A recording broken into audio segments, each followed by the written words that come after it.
À chaque seconde, au cœur de nos milliards de cellules, il se passe un truc d'une précision absolument folle. C'est le processus qui transforme notre code génétique, l'ADN, en tout ce qui nous compose. Aujourd'hui, on va suivre le voyage incroyable de l'un de ces messages, depuis son origine dans le noyau jusqu'à sa destination finale. La question de départ, elle donne un peu le vertige, non? Comment une cellule, avec un seul et unique plan, peut-elle fabriquer des milliers de machines moléculaires toutes différentes? C'est ce petit miracle d'ingénierie cellulaire qu'on va décortiquer ensemble. Alors, voilà le programme.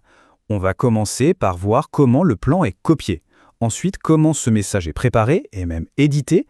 Puis, on assistera à son décodage dans l'usine de la cellule pour finalement voir la création d'une protéine. Allez, on y va. Bon, première étape. Tout commence dans l'endroit le plus sécurisé de la cellule, le noyau. C'est là que le grand plan directeur de tout l'organisme est gardé bien au chaud, à l'abri. Alors là, il faut bien faire la différence entre nos deux acteurs principaux. D'un côté, on a l'ADN. Imaginez-le comme le plan original d'un architecte, l'unique exemplaire précieusement gardé dans un coffre-fort. Et de l'autre, on a l'ARN.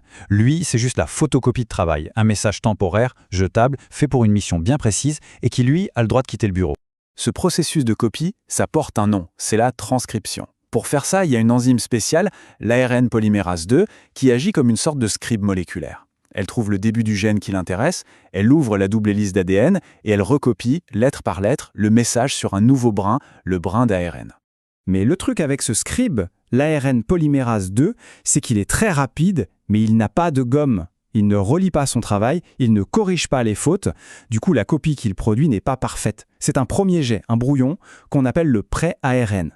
Et hop, on pense à la deuxième grande étape. Ce brouillon, en l'état, il est beaucoup trop fragile et pas encore tout à fait prêt pour affronter le monde agité qui se trouve à l'extérieur du noyau. Avant de sortir, il doit être protégé et surtout il doit être édité. Donc ce pré-ARN, c'est vraiment la version brute de décoffrage du message. Imaginez un article de journal super intéressant, mais qui serait truffé de paragraphes publicitaires complètement inutiles en plein milieu du texte. Il va falloir faire le tri. La première modification, c'est qu'on ajoute une sorte de casquette protectrice au tout début du message, à ce qu'on appelle l'extrémité 5'.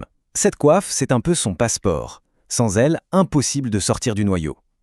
Et c'est aussi un signal très clair pour la suite, une sorte de panneau lumineux qui dit « Commencez à lire ici ».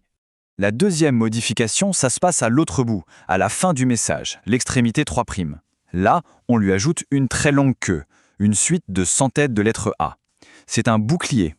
Une fois dans le cytoplasme, des enzymes vont commencer à grignoter cette queue. Donc plus elle est longue, plus le message important qui est juste avant restera intact longtemps.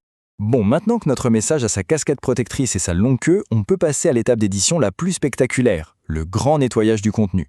C'est ce qu'on appelle l'épissage. Vous vous souvenez des pubs inutiles dans notre article? Eh bien, dans notre message génétique, c'est pareil.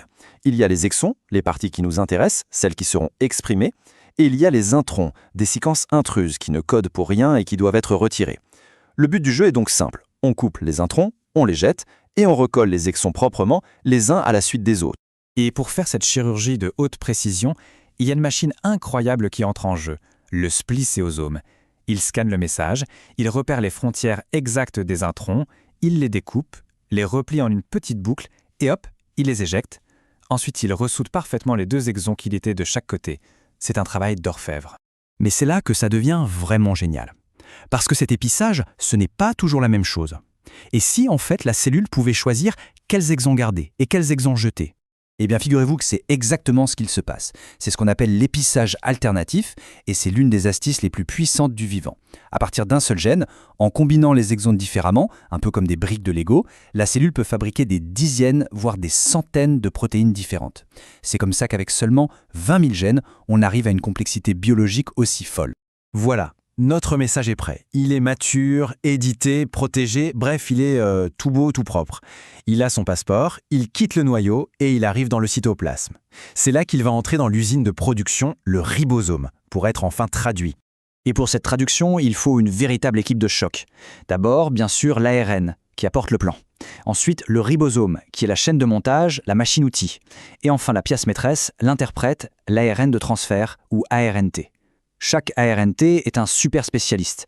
Il sait reconnaître un mot de 3 lettres sur l'ARN, ce qu'on appelle un codon, et il apporte la brique de construction correspondante, un acide aminé. Attention, là on touche à un point qui est absolument fondamental, le cadre de lecture. Le ribosome, lui, il lit le message par paquet de 3 lettres. C'est comme ça et pas autrement. il ne réfléchit pas. Donc, si par malheur une seule petite lettre est supprimée ou ajoutée au début du message, tout est décalé. C'est comme dans l'exemple à l'écran. La phrase qui avait un sens devient un charabia total. Le point de départ et le rythme de lecture sont donc non négociables. Et le système a une dernière petite astuce dans sa manche pour être encore plus efficace. C'est l'appariement flottant, ou wobble en anglais. En gros, ça veut dire que l'ARN de transfert, notre interprète, est hyper strict sur les 2 premières lettres du mot de 3 lettres, mais un peu plus cool avec la 3e. Ça permet à un seul type d'ARNT de reconnaître plusieurs codons différents, ce qui rend la traduction beaucoup plus rapide. Et voilà, on arrive au bout du voyage. Le ribosome a lu tout le message, de la coiffe jusqu'à la queue. Il a assemblé les acides aminés les uns après les autres, comme des perles sur un collier. La chaîne est terminée. Une toute nouvelle protéine est née, prête à se replier et à accomplir sa mission dans la cellule. Alors, si on récapitule ce voyage en 4 grandes étapes, ça donne quoi? 1. La transcription du brouillon dans le noyau.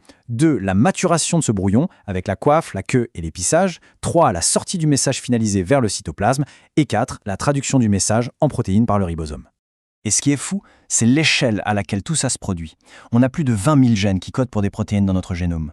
Et ce voyage qu'on vient de décrire, il se produit des millions et des millions de fois à chaque seconde dans notre corps, juste pour nous maintenir en vie. C'est ahurissant.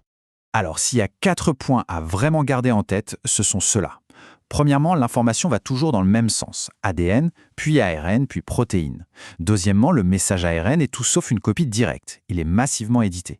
Troisièmement, l'épissage alternatif est une source incroyable de diversité. Et enfin, le cadre de lecture est absolument crucial. La moindre erreur de décalage et tout est fichu. Toute cette danse, cette chorégraphie moléculaire d'une précision folle, c'est littéralement le moteur de la vie. Et ça mène à une question fascinante. Maintenant qu'on commence à comprendre les règles de cette danse, et même à savoir réécrire le message nous-mêmes, comme avec les vaccins ARNM, la vraie question c'est: quelle porte incroyable sommes-nous sur le point d'ouvrir ?